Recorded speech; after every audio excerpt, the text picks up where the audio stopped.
Assalamu alaikum. Hello students, how are you? Today we'll see lesson number 8 of compiler construction. But before starting today's lecture, let's have some overview of previous lectures. Syntax directed translation is done by attaching rules or program fragments to productions in a grammar. Last lectures में हमने इनकी examples भी देखी हैं सारी कि किस तरह syntax directed translation जो है वह perform की जाती है. सिंटैक्स डायरेक्टेड ट्रांसलेशन को अगर हम समराइज करें इन अ सिंगल स्टेटमेंट तो हम ये कह सकते हैं कि जो एक्चुअल काम परफॉर्म करना होता है, जो एक्चुअल टास्क परफॉर्म करना होता है उस पर्टिकुलर ग्रामर ने या उस प्रोग्राम ने, वो उनके सिमेंटिक्स जो हैं, जो उसकी जो फ्लो है वो हम ऐड कर देते हैं उसके ग्रामर रूल्स के साथ, ताकि वो ये काम एफिशिएंटली अंजाम दे सके जो भी हमारे कंपाइलर है. तो उस सिमेंटिक रूल्स को उसके साथ अटैच करने का जो प्रोसीजर है that is known as syntax directed translation. An attribute is an quantity associated with the programming construct. तो एट्रीब्यूट बेसिकली एक ऐसी क्वांटिटी और क्वांटिटीज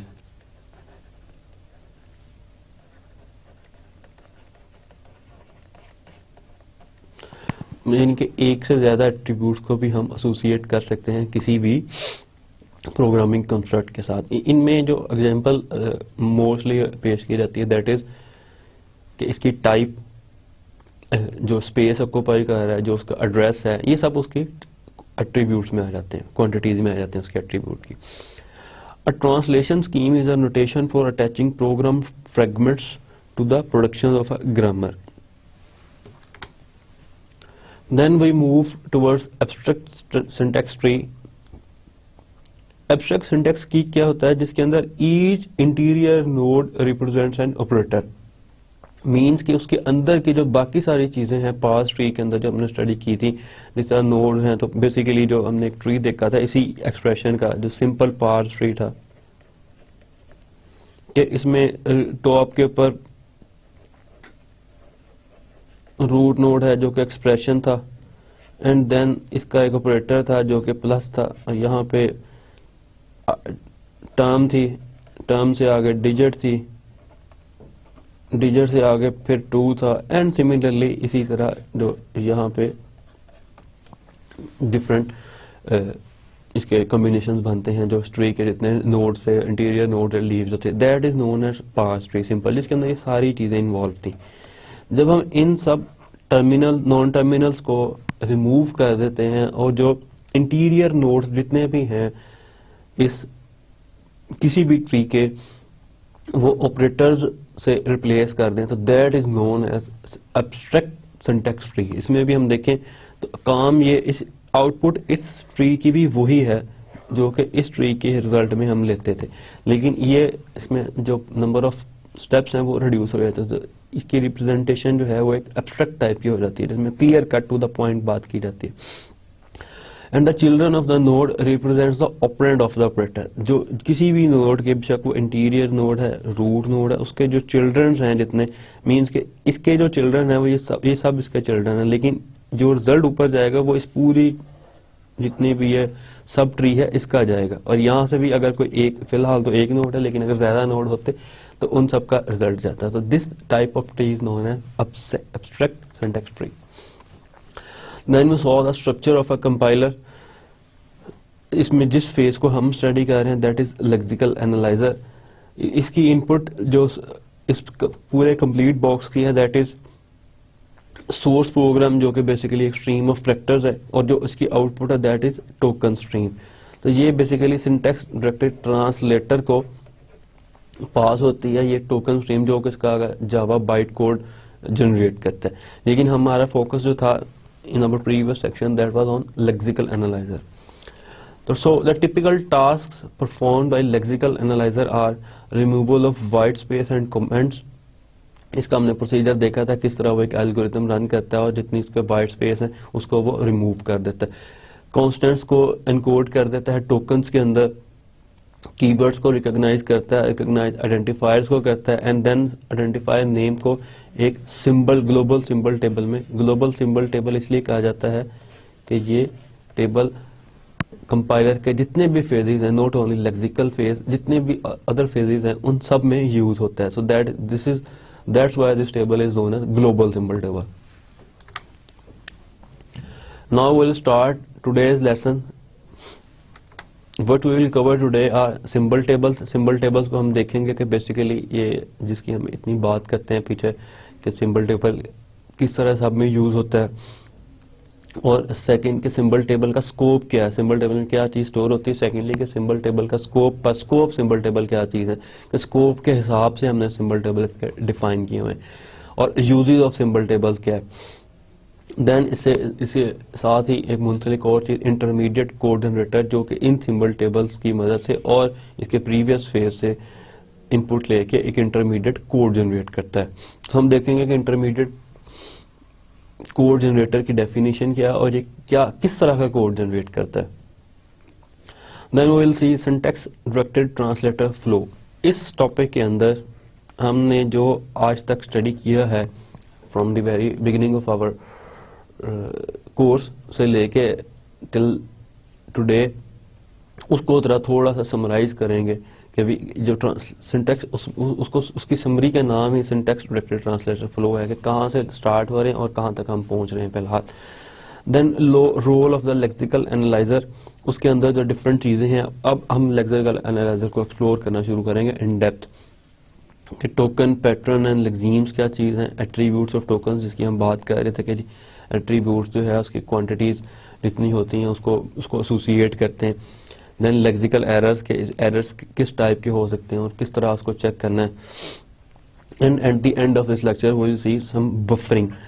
बफरिंग क्या चीज़ है, बफरिंग हम क्यों करते हैं और किस लिए इसकी ज़रूरत पेश आती है और किस तरह की जाती है बफरिंग. क्या कोई एक टेक्निक हम देखेंगे कि जो हमें इस लेक्चर में सपोर्ट करेगी या इस कंटेंट में सपोर्ट करेगी कि वो क्या टेक्निक है input buffering. There are so many other techniques as well. Symbol tables. Symbol tables are basically the data structures that are used by compilers to hold information about source program constructs. Symbol tables basically क्या करता है, as we discussed many times earlier, कि symbol table के अंदर हम information store कर देते हैं जो है compiler use करते हैं अपने throughout its compilation phase, और information regarding जो प्रोग्राम कंस्ट्रक्ट्स हैं, जो भी प्रोग्राम के सोर्स प्रोग्राम जो भी हमें एज इनपुट मिलता है उसके रिगार्डिंग, उसके कंस्ट्रक्ट के रिलेटेड जितनी कंस्ट्रक्शन के रिलेटेड जितनी चीजें हैं वो सब इसमें स्टोर होती हैं. इंफॉर्मेशन इसके अंदर कब स्टोर होना शुरू होती है, is put into the symbol table when the declaration of N identifier is analysed. तो जैसे ही कोई आइडेंटिफायर हमें मिलता है और उसको एनालाइज करना स्टार्ट करते हैं, तो उसको एनालाइज करने के प्रोसीजर के दौरान हम उसके अंदर से इंफॉर्मेशन निकाल के सिंबल टेबल के अंदर जो है वो पुट कर देते हैं, प्लेस कर देते हैं, कॉपी कर देते हैं. Entries in the symbol table contain information about an identifier such as character string और लेक्सीम. पहली चीज टाइप जो है इंफॉर्मेशन की. सेकंड उसकी टाइप क्या है, इस पोजीशन इन द स्टोरेज के, वो स्टोरेज में जो भी हमारी मेन मेमोरी है उसमें कहाँ पे रिलाई कर रही है, मीन्स इट्स एड्रेस, उसका एड्रेस क्या है, and any other relevant information. इसके अलावा और कोई भी चीज जो उस पर्टिकुलर आइडेंटिफायर के रेलेवेंट है, जो हमारे प्रोग्राम में किसी भी किस्म की किसी भी फेज में कोई हेल्प दे सकती है, वो हम उस सिंबल टेबल के अंदर उसको पुट कर देते हैं. देन एक और चीज कि एक ही टाइम पे हम सिंबल टेबल को फिल नहीं करते कंप्लीटली. सिंबल टेबल के अंदर जितनी भी चीजें हैं वो इंक्रीमेंटली फिल, जिस तरह प्रोग्राम की एनालिसिस बढ़ता रहता है टुवर्ड्स द लास्ट लाइन, उस तरह सिंबल टेबल के अंदर हम उसकी एंट्रीज करते जाते हैं. So the information is collected incrementally for the symbol table. If the language you are compiling supports nested scopes, the lexer can only construct the lexeme and token का pair एक generate कर देता है, lexeme token pair. इसमें जो चीज है कि पर स्कोप के हिसाब से अब हम सिंबल टेबल को देख रहे हैं कि सिंबल टेबल का स्कोप क्या चीज है. तो अगर हमारी जिस लैंग्वेज के लिए हम कंपाइलर लिख रहे हैं वो लैंग्वेज नेस्टेड स्कोप्स को सपोर्ट करती है, इसमें दो चीजें हैं जिसको भी हम देखेंगे। First, what is nested scope. Second, कि अगर हमारी लैंग्वेज नेस्टेड स्कोप को सपोर्ट कर रही है तो उसके लिए हमने सिंबल टेबल में क्या रद्द-बदल करनी है, किस तरह सिंबल टेबल में एंट्री करनी है। The parser converts these pairs into a true symbol table that reflects the nested scopes। तो बेसिकली पार्सर कुछ इस तरह से इन पेयर्स को एक ऐसे सिंबल टेबल में कन्वर्ट करता है जो कि उस नेस्टेड स्कोप को भी एड्रेस करे। If the language is flat the scanner can produce a symbol table. अगर वो लैंग्वेज में ऐसी कोई खूबी नहीं है या ऐसी कैपेबिलिटी नहीं है कि वो नेस्टेड स्कोप्स को सपोर्ट कर रही है तो देन हमें पार्सर की जरूरत नहीं है। सिंपल स्कैनर जो पार्ट है कंपाइलर का या लेक्सिकल एनालाइजर फेज का, वो क्या करता है, उसको कन्वर्ट कर देता है सिंबल टेबल के अंदर। The key idea is when entering a block a new symbol table is created. तो इस चीज को एड्रेस करने के लिए जो की आइडिया है कि हर नेस्टेड ब्लॉक के लिए एक नया सिंबल टेबल क्रिएट कर दे जो कि इंटरलिंक्ड हो पिछले सिंबल टेबल से। Each sub table points to the one immediately outer table. वो जितने इनर टेबल हैं वो इमीडिएट जो आउटर टेबल है उसको पॉइंट कर रहा होता है। इस चीज की अब हम एग्जांपल देखते हैं कि जो भी हमने बात की है स्कोप के हवाले से in context with symbol table, वो क्या चीज है। पहले तो हम देखते हैं कि नेस्टेड स्कोप क्या चीज है।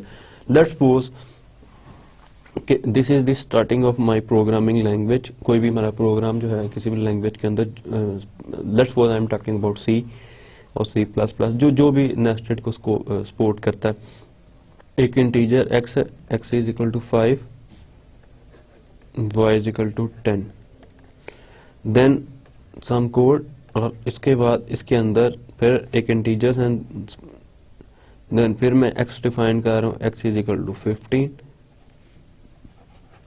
y is equal to 20 and w is equal to 30। ये कंप्लीट। अब हम वापस यहाँ पे आ गए। देन अगेन एक और ब्लॉक शुरू हुआ। इसके अंदर हमारे पास है w is equal to 35, x is equal to 30 and again x is equal to 40 and तो ये बेसिकली हमारे पास एक प्रोग्रामिंग के कुछ जो हमने उसके लाइंस ही उसको अडॉप्ट किया, इसके अंदर लिखा है। सबसे पहले जब प्रोग्राम स्टार्ट होता है तो इसके अंदर वो दो वेरिएबल्स डिफाइन करता है, that is x is equal to 5 and y is equal to 10। These are integer variable, I am supposing these all are integer variables. x 5 and y is equal to 10। अब basically जो एक symbol table यहाँ पे होगा वो क्या करेगा, बाकी वैल्यूज को मैं अभी नहीं टच करूंगा। सिंपल x को डिफाइन कर रहा हूँ जिसमें x है और इसकी वैल्यू 5 है, देन y है और उसकी वैल्यू 10 है। इसमें इसके मजीद भी एट्रीब्यूट्स होते हैं। अब एक नेस्टेड ब्लॉक है जिसके अंदर x की वैल्यू 15 है और y की 20। अब यहाँ पे अगर हम सिर्फ एक ही सिंबल टेबल रखते तो हमारी वो थोड़ी सी कंफ्यूजन क्रिएट हो जाती कि x की वैल्यू को हमने 5 लेना है या अगर हम इसी में दोबारा एंट्री कर देते या 15 या इसी की सेकंड वैल्यू लिख देते, क्योंकि वेरिएबल आइडेंटिफायर सेम है 15, तो कंफ्यूज हो जाता है कि कौन सी एट्रीब्यूट इसका उठाना है। तो इसके लिए जो चीज है that is a nested table, जो कि एक और टेबल हम यहाँ पे लिखेंगे सेम।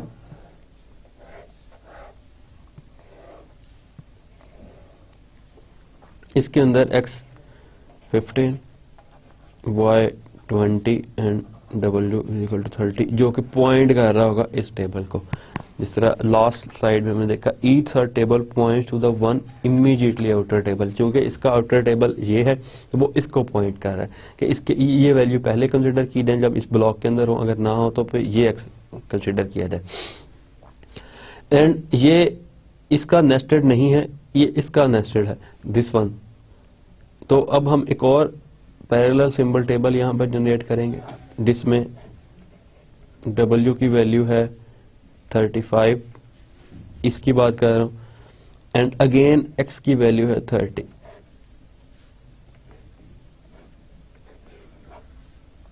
और ये भी इसको ही पॉइंट करेगा क्योंकि ये this is the nested symbol table for the nested block, for nested block, और ये इसी को पॉइंट कर रहा है। ये सिर्फ एरोज मैंने डिफरेंट जगह पे लिखे हैं, अदरवाइज सारे लेफ्ट पे ही, मतलब मकसद ये है कि इसका पॉइंटर ये है।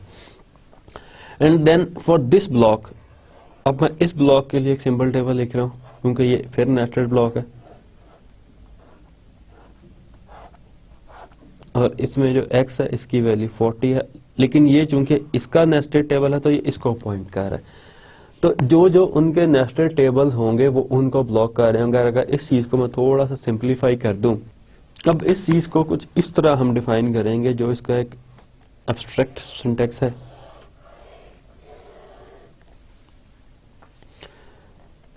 इस स्कोप के अंदर x 5 था और y 10 था। इसके अंदर एक और ब्लॉक था जिसके अंदर x 20 था। अगर ये वैल्यू थोड़ी सी याद ना रहे तो इट्स ओके। x 20 था, y 30 और w 35। देन एक और ब्लॉक, इसके अंदर x 25, y 35, और अब इसका ये नेस्टेड ब्लॉक था जिसके अंदर x 40 और y जो भी इसकी वैल्यू। तो ये इसका बेसिकली थोड़ा सा स्कोप होगा। तो ये this is first block, this is second nested block, ये नेस्टेड ब्लॉक है इस ब्लॉक का। तो ये इसको पॉइंट कर रहा होगा, ये इसको पॉइंट कर रहा होगा, और ये भी इसको पॉइंट कर, क्योंकि ये इसका नेस्टेड ब्लॉक है। तो this is the story of nested symbol table पर स्कोप के जो नेस्टेड स्कोप्स हैं उसको ये किस तरह हैंडल करता है। Use of symbol table, a semantic action gets information from the symbol table when the identifier is subsequently used, for example as a factor in an expression। तो जो लास्ट हमने एग्जांपल देखी थी जिसमें एक फैक्टर को इंक्लूड किया था प्रीवियस स्लाइड्स में ऑफ प्रीवियस लेक्चर, तो उसके अंदर बेसिकली सिंबल टेबल के अंदर सी जो सिमेंटिक एक्शन है, जो भी हम सिमेंटिक्स उनके साथ अटैच करते हैं सिंटैक्स डायरेक्टेड ट्रांसलेशन के अंदर, तो वो जो वैल्यूज उठाते हैं सिमेंटिक्स के लिए, जिस तरह वो प्लस उठा रहा था और माइनस प्रिंट कर रहा था, तो वो सारी की सारी, या फैक्टर के लिए जो 1 2 3 4 और डिजिट्स के लिए, वो सारी की सारी कहाँ से वो गेट करते हैं सिंबल टेबल से। तो basically this is the main use of symbol table के, जहां से भी सिमेंटिक किसी भी फेज में सिमेंटिक एक्शन के लिए कोई भी वैल्यू चाहिए होगी, कोई एट्रीब्यूट उसका चाहिए होगा, वो सारे के सारे सिंबल टेबल से हम गेट करेंगे। Now there are two important factors for the intermediate code generator. Intermediate code generator के दो basic forms हैं। First is tree, कि हम एक intermediate code tree की form में generate करें, especially parse trees and syntax trees, इन दोनों को हम देख चुके हैं। Then हम उसको linear form में intermediate code जो है उसको represent करें for our compiler।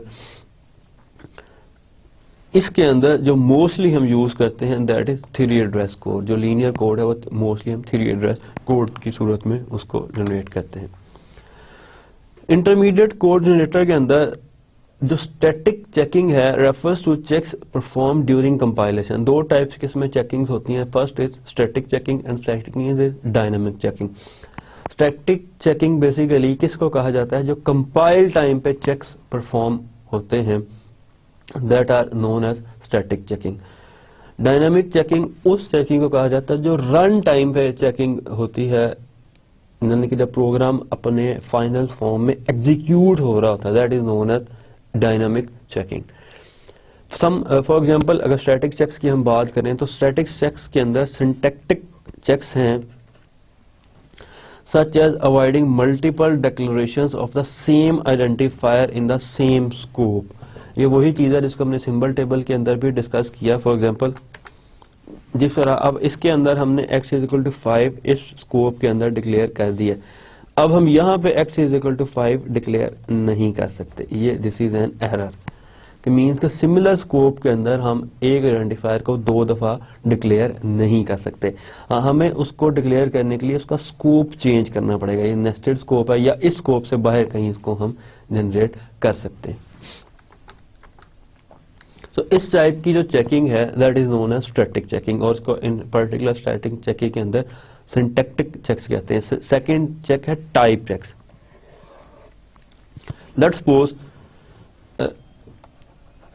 Integer x is equal to 50.25, ये इसकी जो हमने वैल्यू साइन की है दैट इज फ्लोटिंग, लेकिन ये जो इंटीजर है दैट इज x है that is type of integer, जिसके अंदर सिर्फ जो है एब्सोल्यूट वैल्यूज होती हैं लाइक 50, और उसकी रेंज है 0 से लेके 2555365 समथिंग, एग्जैक्ट फिगर अभी इस टाइम मेरे जहन में नहीं, लेकिन 2 की पावर्स में जो इसकी 2 की पावर 32 जो है ये इसकी एग्जैक्ट इसके अंदर ही इसकी वैल्यू हम कर सकते हैं, जिसमें इन शॉर्ट जिसमें कोई डेसिमल नहीं आता।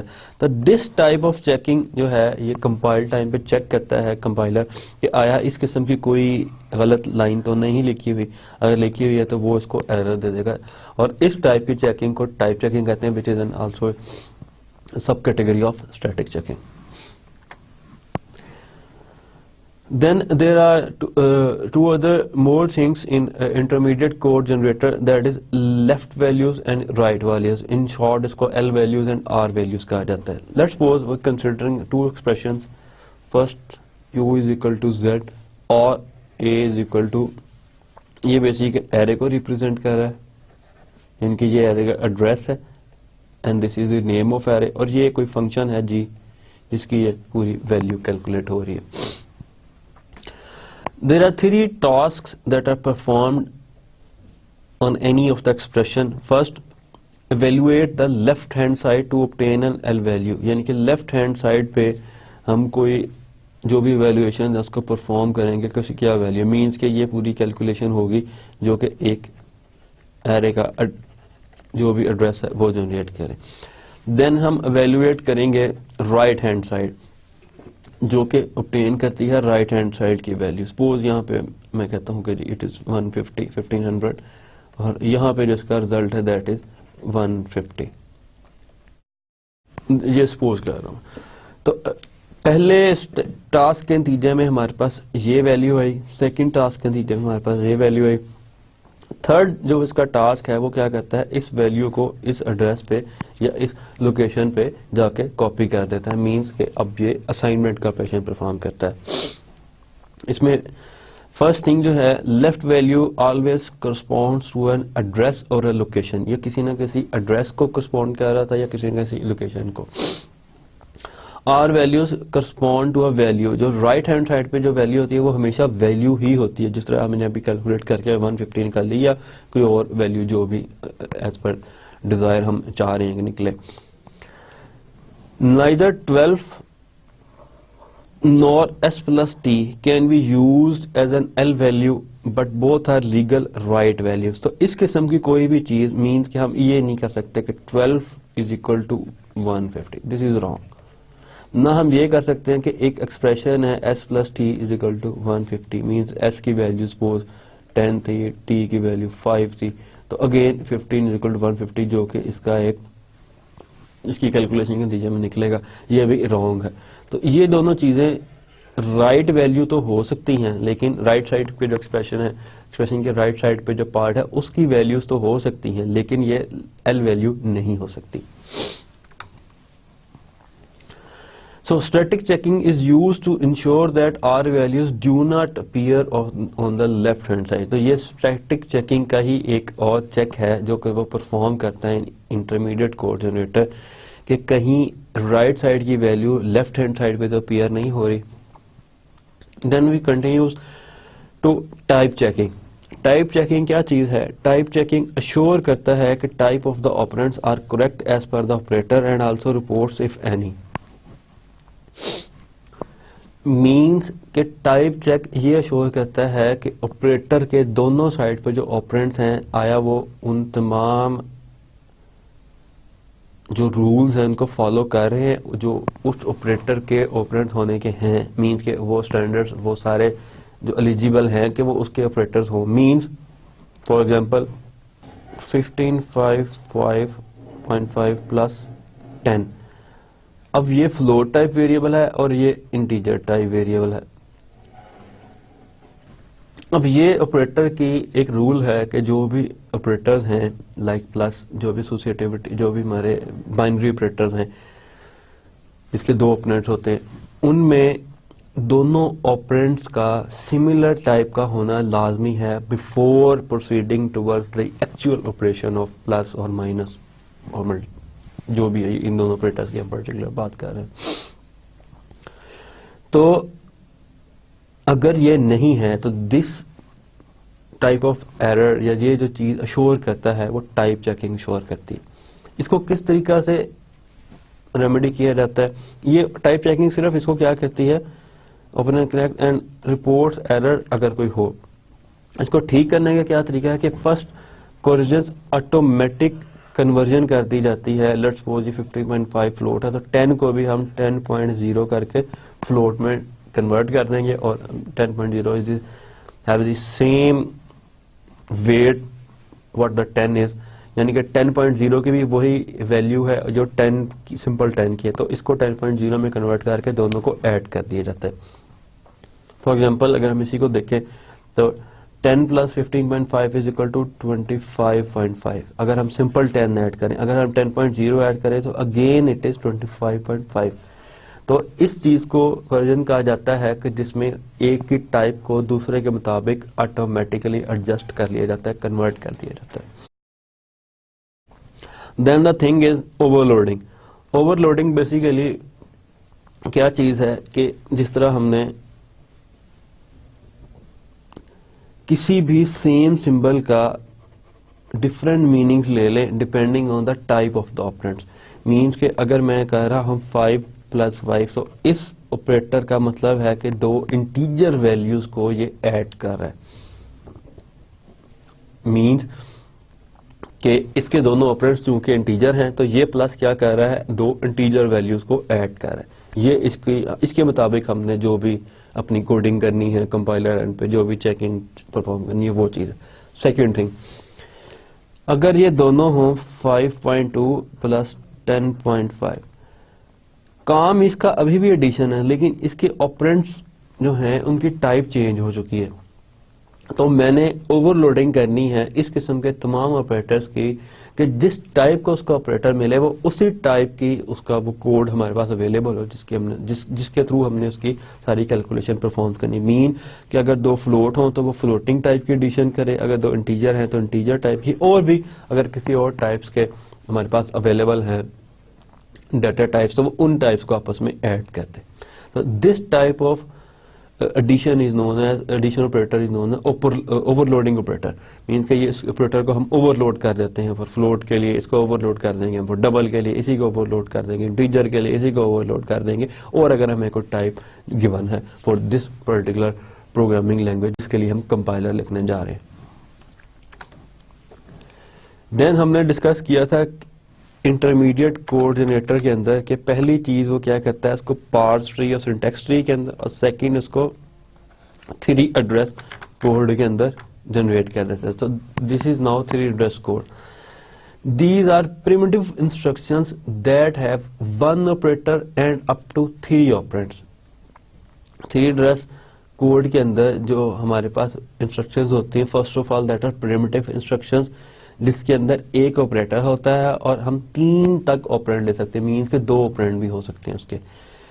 वो सब के सब जो हैं वो एड्रेसेस होते हैं basically. One address is the destination, ये डेस्टिनेशन का एड्रेस है।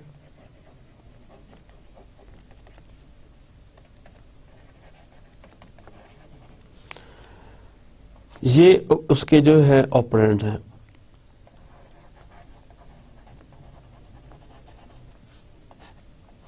ऑपरेंड 1 एंड ऑपरेंड 2, और ये ऑपरेशन है।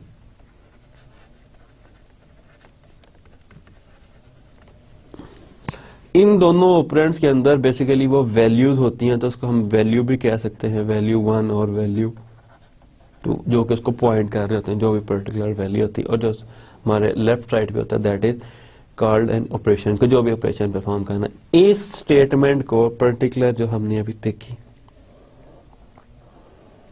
That is known as 3 address code. इसमें बेसिकली 3 एड्रेसेस इंक्लूड होते हैं। ये डेस्टिनेशन का एड्रेस है, ये फर्स्ट ऑपरेंड का एड्रेस है, ये सेकंड ऑपरेंड का एड्रेस है। This is an operation. First operation हम इसमें जो फॉर एग्जांपल कोड कर रहे हैं दैट इज ऐड। ये क्या करेगा, y की वैल्यू को, सपोज x जो है वो उसका एड्रेस है 1010, ये किसी मेमोरी लोकेशन का एड्रेस है। y की जो वैल्यू है दैट इज 15 और z की जो वैल्यू है दैट इज 20। तो बेसिकली क्या होगा कि ऐड क्या करेगा, इस एड्रेस लोकेशन पे जो कि मेमोरी में कहीं ना कहीं रिजाइड कर रहा है, suppose this address points to this memory block, इसके अंदर वो क्या रख देगा 20 + 50 = 35 इस रिजल्ट के नतीजे में। Similarly multiplication, similarly array and if true go to. ये हमारे पास जो एक पर्टिकुलर है, ये क्या कहता है,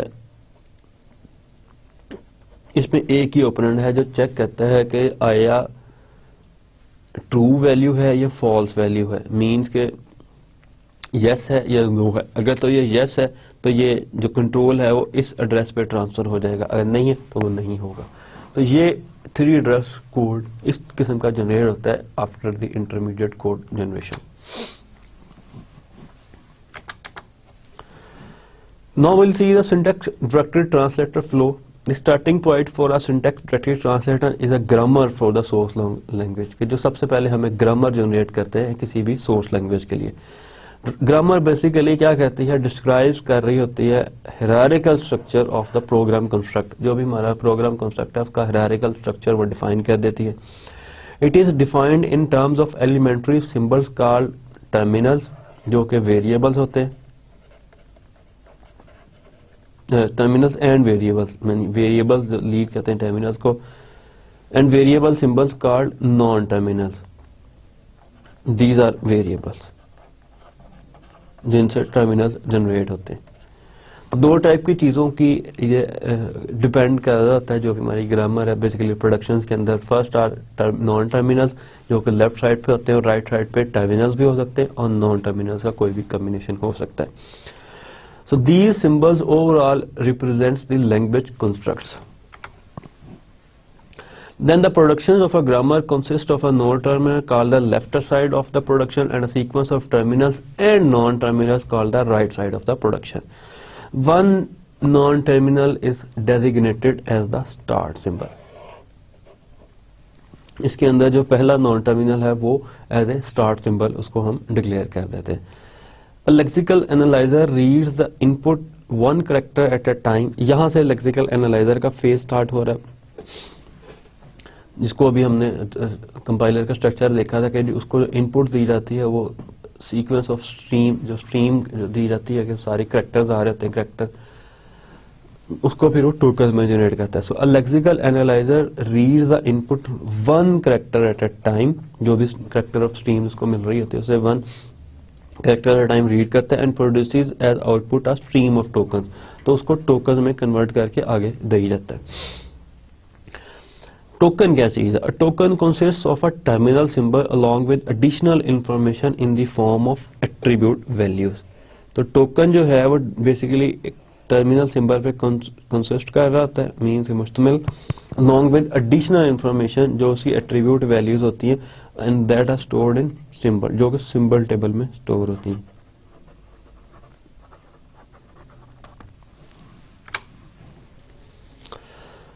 पार्सिंग इसे नेक्स्ट स्टेज है जो क्या कहती है, parsing is the problem of figuring out how a string of terminals can be derived from the start symbol of the grammar bye repeatedly replacing a non terminal by the body of one of its production. तो जिस तरह हमने last time भी कुछ चीजों को drive किया, कुछ पार्स ट्री जनरेट किया, उससे अखज़ करके ड्राइव करके उन ग्रामर से दैट डेरिवेशन की जो स्कीम है वो किस तरह कब कौन सा हमने प्रोडक्शन यूज करनी है, that is known as parsing. Figuring out करना है इस चीज को। Efficient parsers can be built using a top-down method called predictive parsing. A syntax predicting parsing में basically हम top to bottom, जैसे कि mention है उसके नाम से, parse करते हैं उस चीज को, यानी कि root से start करते हैं और उसके leaves तक हम पहुंच जाते हैं। A syntax-directed definition attaches rules to the production. The rules compute attribute values. Syntax directed definition के अंदर हम रूल्स कुछ ऐड कर देते हैं, that is known as semantic rules.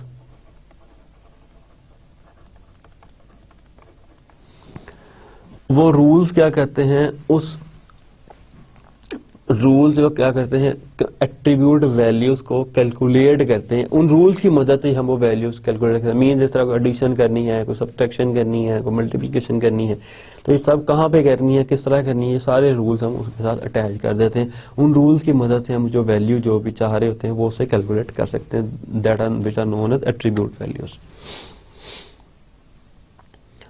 A translation scheme embeds program fragments called semantic actions in production bodies. The actions are executed in the order that productions are used during syntax analysis. The result of syntax analysis is a representation of the program called intermediate code.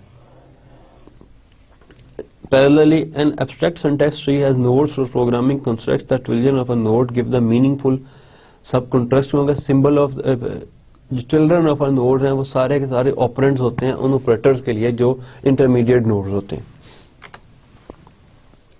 Role of a lexical analyser, तो lexical analyzer का basic जो एक role है वो यही है कि वो टोकन देता है पार्सर को और वो उसको डिमांड कर देता है कि नेक्स्ट टोकन दो मुझे, और ये सारी की सारी वैल्यूज जो एट्रीब्यूट्स वैल्यूज हैं वो सारी शेयर होती हैं सिंबल टेबल के साथ, और पार्सर उसको क्या कहता है, सिमेंटिक एनालिसिस के लिए दे देता है।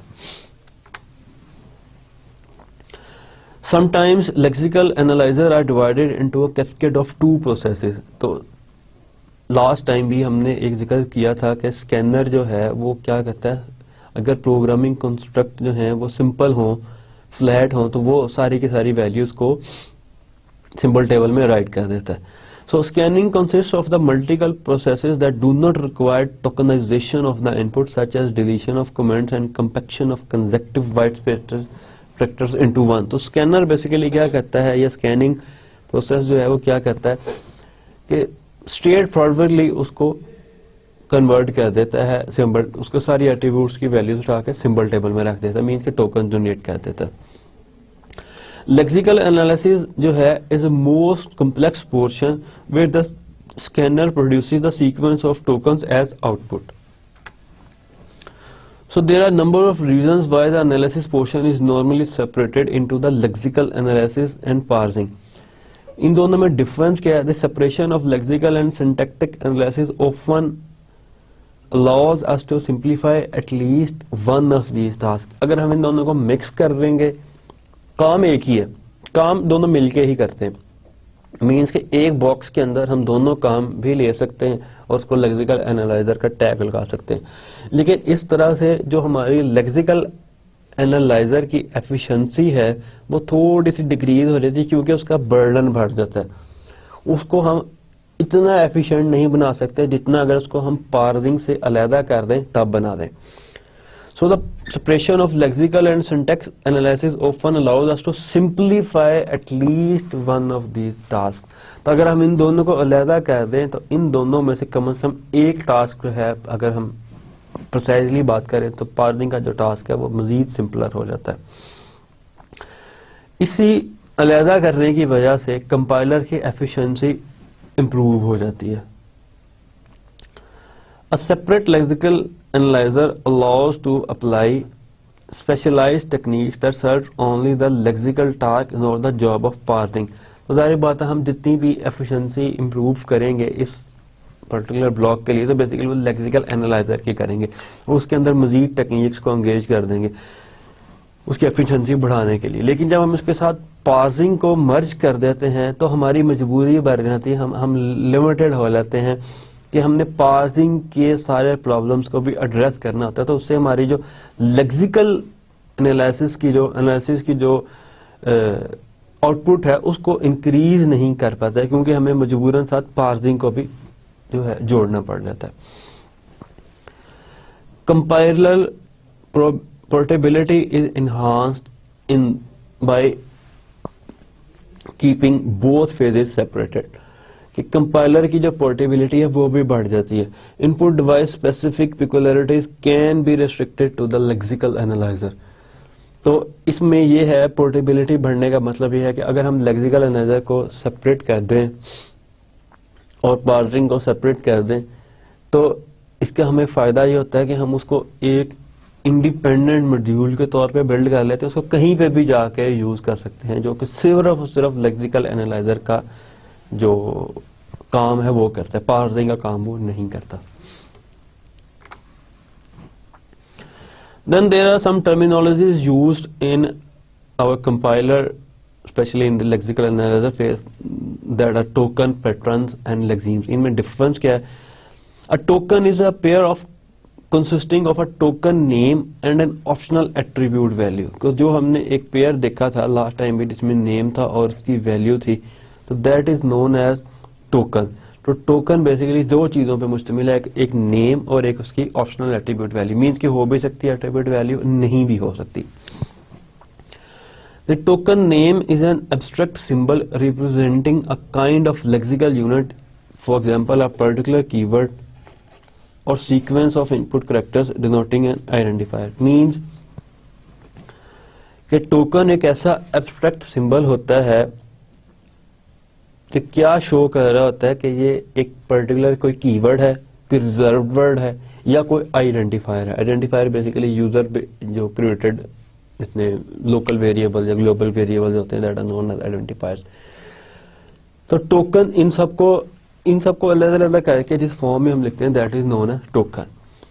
अ pattern is a description of the form that the lexemes of a token may take.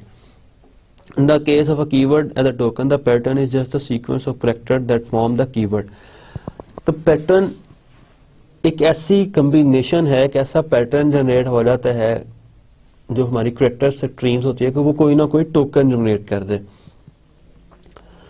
यानी कि कोई कीवर्ड जनरेट कर दे। अगर हम किसी पर्टिकुलर पैटर्न से मैच कर रहे हैं, पैटर्न मैचिंग इसलिए होती है कि हमने पैटर्न से मैच करके ही डिसाइड करना होता है कि ये टोकन जो है इज इट अ कीवर्ड और इज इट अ आइडेंटिफायर और is it a reserved word. अगर इन तीनों में से कुछ नहीं है तो it means there is some kind of error in it, कि इसमें कोई एम्बिग्युइटी या कोई प्रॉब्लम है। A lexeme is a sequence of characters in the source program that matches the pattern for a token and is identified by the lexical analyzer as an instance of that token. तो lexeme basically वो input string है जो वहां पे उसको उसका particular नाम जो कैरेक्टर दिया जाता है। जो इसको हम मजीद क्लियर करते हैं, थोड़ी सी कंफ्यूजिंग हो जाती है चीज कि लेक्सीम क्या चीज है, टोकन क्या चीज है और पैटर्न क्या चीज है। लेट्स सपोज अगर हम एक टोकन की बात करें इफ, तो इसमें जो इनफॉर्मल डिस्क्रिप्शन है इसमें दो कैरेक्टर्स हैं आई और एफ। जो पैटर्न है वो आई एफ है, इसका लग्जीम भी इफ ही है, यानी कि कीवर्ड्स का लग्जीम भी वही होता है जो टोकन होता है। लेकिन अगर हम बात करें कंपैरिजन ऑपरेटर्स की, which is less than, greater than, equal to, less than, equal to, double equal to, simple equal to, कि दोनों इक्वल हैं, और नॉट इक्वल टू, तो इसका जो टोकन होगा जो वो होगा कंपैरिजन, या हम कोई भी नाम रख सकते हैं, वो कंपैरिजन का ऑपरेटर होगा। लेकिन जो लग्जीम होगा वो उसकी एग्जैक्ट वैल्यू होगी कि इसकी एग्जैक्ट वैल्यू क्या है। और पैटर्न मैचिंग इसमें ये चीज है कि आया पैटर्न जो है वो ये है कि पहले लेस देन का सिंबल और फिर ग्रेटर, ये इसका पैटर्न है। इस पैटर्न से अगर वो मैच होगा तो हम उसको लग्जीम बना देंगे, अदरवाइज हम उसको एरर में डाल देंगे या वो कोई आइडेंटिफायर होगा।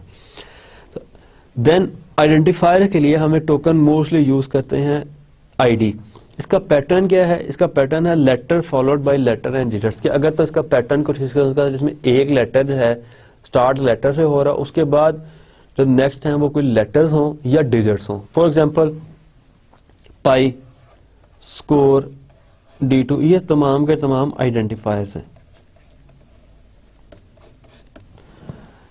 इन आइडेंटिफायर्स की कोई ना कोई वैल्यूज होंगी जो कि हमें प्रोग्राम, ये लेफ्ट साइड पे मोस्टली यूज होते हैं। So these are left hand side L values, इनको कहा जाता है। तो ये कोई ना कोई एड्रेसेस हैं किसी न किसी चीज के। Then similarly number and literal, इनका जो है वो डिफरेंट लेक्सीम्स हैं। जिस तरह नंबर है, कोई न्यूमेरिक कांस्टेंट हो सकता है 4, 5, 6, 10 और डिजिट्स में हो सकता है, फ्लोटिंग में हो सकता है, डबल में हो सकता है। लाइक जिस तरह ये 3 एग्जांपल इसने दी हुई। तो इस स्लाइड के बाद या इस टेबल को देखने के बाद थोड़ा सा डिफरेंस जो है वो क्लियर होता है कि टोकन क्या है? Is a pair of consisting of a token name and optional attribute value. कि ये टोकन है और इसकी कोई एट्रीब्यूट वैल्यू हो सकती है, मींस कि इसका टाइप हो सकता है, इसका एड्रेस हो सकता है या कोई भी चीज। पैटर्न क्या है कि आई के बाद इफ आ रहा है, दिस इज पैटर्न, ये पैटर्न मैचिंग है। और लेक्सीम क्या है कि अगर ये कोई कीवर्ड है जो इसकी एग्जैक्ट कंक्रीट वैल्यू है वो लेक्सीम है। मींस जिस तरह टोकन के केस में या कीवर्ड्स के केस में वो सेम रहती है इफ एल्स, लेकिन कंपैरिजंस के केस में, इन ऑपरेटर्स के केस में वो डिफरेंट हो जाती है। आइडेंटिफायर, सारे आइडेंटिफायर आईडी हैं, ऑल आइडेंटिफायर्स, लेकिन उनकी जो लेक्सीम्स हैं वो डिफरेंट हो सकती हैं। पाई हो सकता है, स्कोर हो सकता है, रिजल्ट हो सकता है, वेरिएबल हो सकता है, कोई भी जो हम यूज कर सकते हैं। एट्रीब्यूट्स फॉर टोकन्स, टोकन के हमने पहला पार्ट तो देख लिया जो उसका नेम है। जो सेकंड पार्ट जो ऑप्शनल एट्रीब्यूट्स हैं वो क्या हो सकते हैं? For tokens corresponding to keywords, attributes are not needed since the name of the token tells everything। तो जिस तरह हमने इसमें देखा था कि इसमें हमारे पास इसका कोई भी एट्रीब्यूट नहीं है, तो इसमें हमें इसकी जरूरत ही नहीं है। जो कीवर्ड्स हैं उसका नाम ही सब कुछ बता देता है, तो उसके लिए किसी एट्रीब्यूट की जरूरत नहीं है। लेकिन सपोज करें कि हम कंसिडर कर रहे हैं आइडेंटिफायर को, तो इसके अंदर but consider the token corresponding to integer constants, just knowing that we have a constant is not enough. Subsequent stages of the compiler need to know the value of the constant। जिस तरह हमारे पास identifier है या कोई constant number है, suppose number एक numeric constant है, कोई भी हो सकता है 3.14 सपोज हम कंसिडर कर रहे हैं, तो ये एक नंबर है। लेकिन कंपाइलर के लिए सिर्फ ये काफी नहीं है कि हमें उसका नंबर पता हो, मीन्स कि उस नंबर की वैल्यू भी हमें जाननी है एट लेटर स्टेजेस, तो ये उसकी एट्रीब्यूट्स हैं। Similarly for the token identifier we need to distinguish one identifier from another. तो जितने आइडेंटिफायर हैं, जिस तरह हमने बात की कि लास्ट एग्जांपल में XYZ को हम एज आइडेंटिफायर यूज कर रहे थे, रिजल्ट में वेरिएबल 1, वेरिएबल 2, तो इनमें ये सब आइडेंटिफायर्स हैं, लेकिन इनके जो पर्टिकुलर नेम्स हैं, जिस तरह वेरिएबल 1, वेरिएबल 2, रिजल्ट, पाई और इस किस्म के जितने हैं, ये सारे के सारे क्या हैं? इसकी ये इनकी एट्रीब्यूट वैल्यूज हैं कि जो इसको डिफरेंशिएट करती हैं एक आइडेंटिफायर को दूसरे से। The normal method is for the attribute to specify the symbol table entry for this identifier. तो बेसिकली ये सिंबल टेबल के अंदर इसकी वैल्यू को पुश कर देता है कि ये इसका एग्जैक्टली नेम है या क्या है। The token names and associated attribute values for the Fortran statement E is equal to MSU square as follows। ये मोस्टली जो है लैंग्वेजेस में इसी तरह लिखा जाता है, सपोज सी के अंदर, और डिफरेंट जो है ये स्क्वायर इस तरह नहीं लिखा जाता, लेकिन इसकी एक रिप्रेजेंटेशन कुछ इसी टाइप की है। फोर्ट्रान के अंदर भी इसको इस तरह लिखते हैं, C डबल स्ट्राइक 2, यानी कि 2 दफा इसको मल्टीप्लाई करना है। ये सिर्फ इसको एक सिंबॉलिक रिप्रेजेंटेशन दी गई समझने के लिए। अब इसके टोकन और इनकी एट्रीब्यूट वैल्यूज क्या हो गई? जो पेयर हमने बात की कि टोकन नेम और उसकी optional attribute value. So this is the type of pair जिसको हम इस तरह लिखते हैं एंगुलर ब्रैकेट्स के अंदर। आईडी, पहले हम ई की बात कर रहे हैं, ये आईडी है, लेकिन इसकी जो डेफिनेशन है वो क्या है, pointer to symbol table entry for E, mean कि ये हमारे पास सिंबल टेबल है,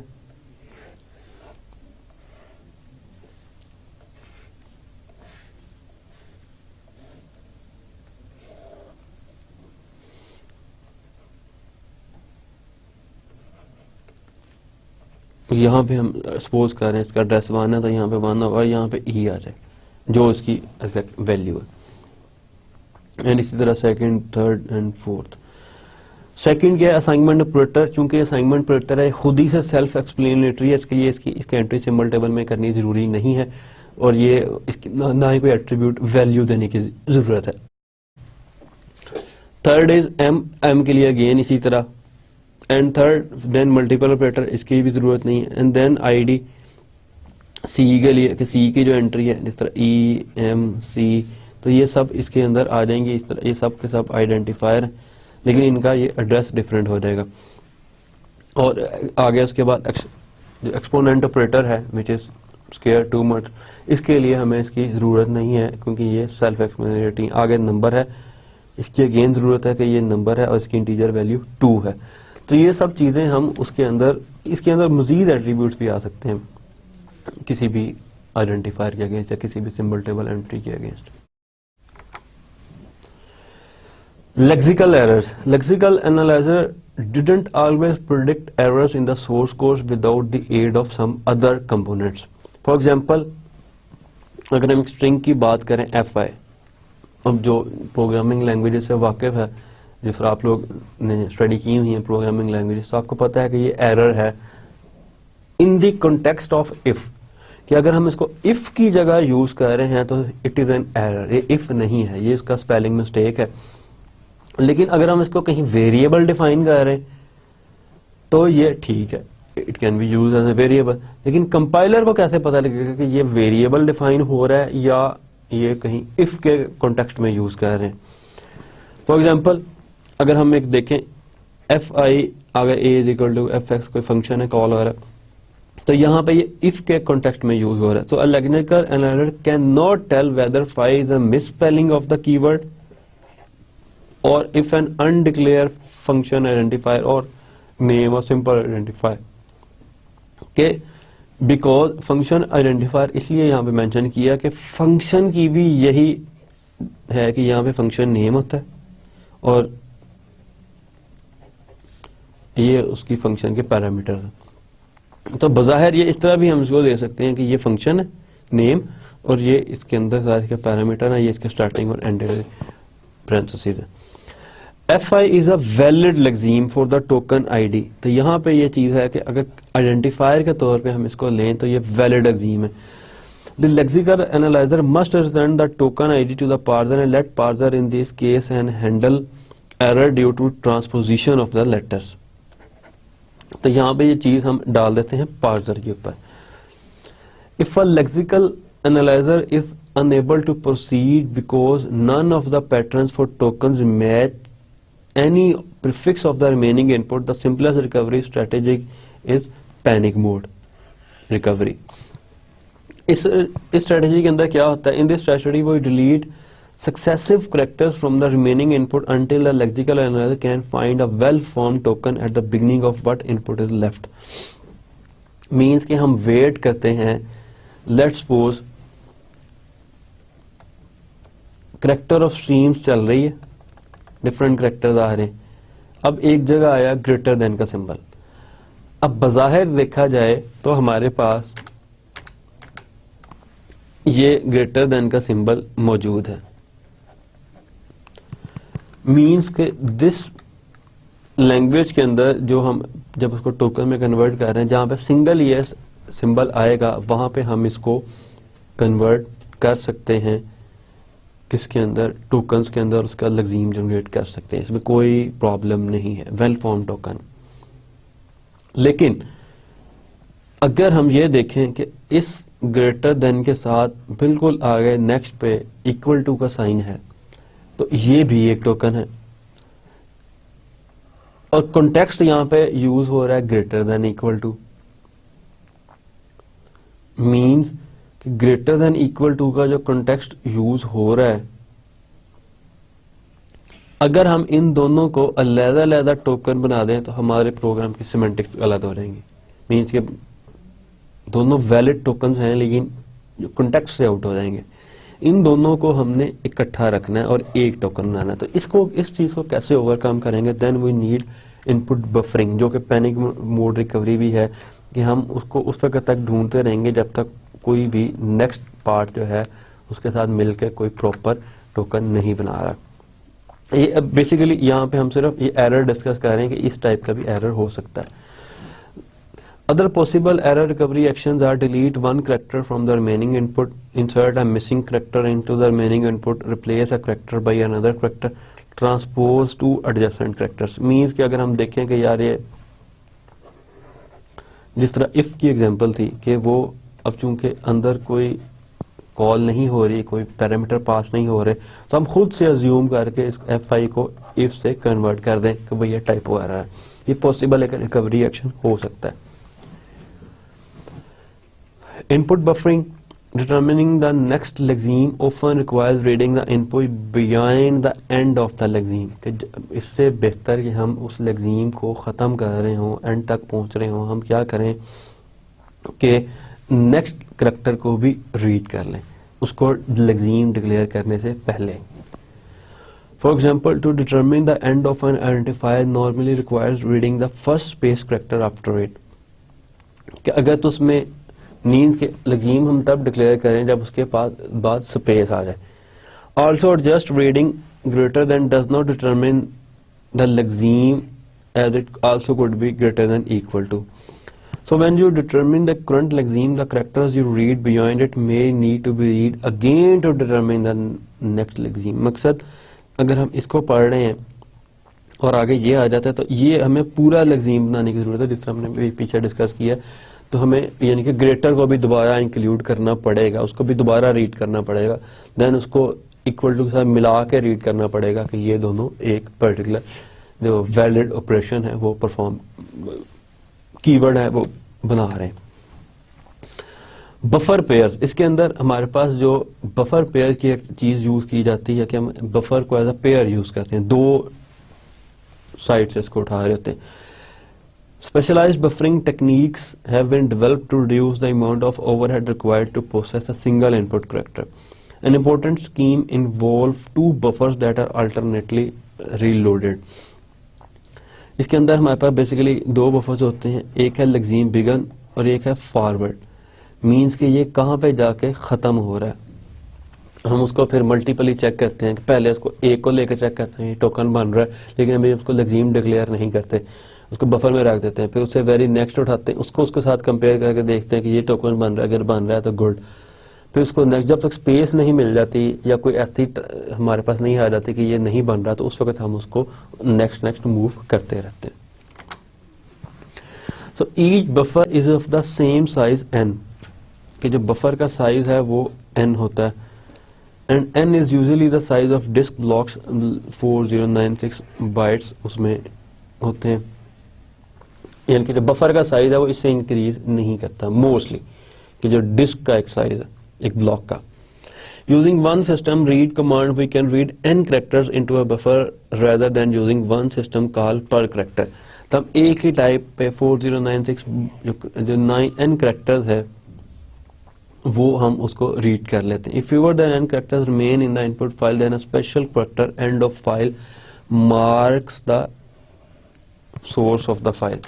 तो ये जो एंड ऑफ फाइल चीज है ये हम मार्क कर देते हैं किसी एक टोकन के बाद।